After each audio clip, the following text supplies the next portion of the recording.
Na sasa sikia, kachukua peni na karatasi, nikuelekeze namna ya kupangilia wiki yako. Nenda na kusubiria. Wiki na siku 7. Katika siku hizo, toa siku 3 kwa ajili ya kuservice matairi yako. Yani 3 days for strength training. Siku hizi either utaenda gym kunyanyua heavy weights or utakaa nyumbani unyanyue heavy weights. Lakini hakikisha unatenga at least 3 days.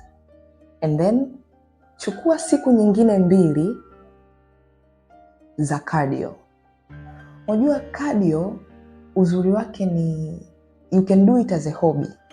So of all the cardio exercises, kukimbia, kupanda milima, kuendesha baiskeli, kuogelea, kucheza mziki, of all those exercises, unaweza ukachagua 2 that could be your hobby.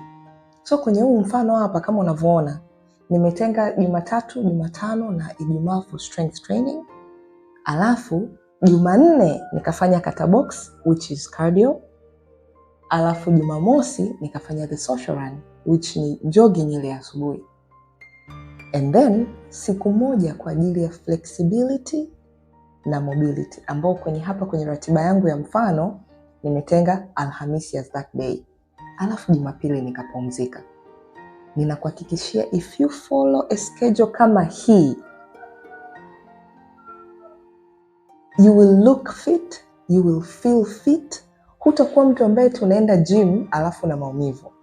Hutakuwa mtu ambaye unapenda kukimbia lakini unashindwa kukimbia kwa sababu na maumivu. Sasa, let me explain to you why schedule yako is problematic.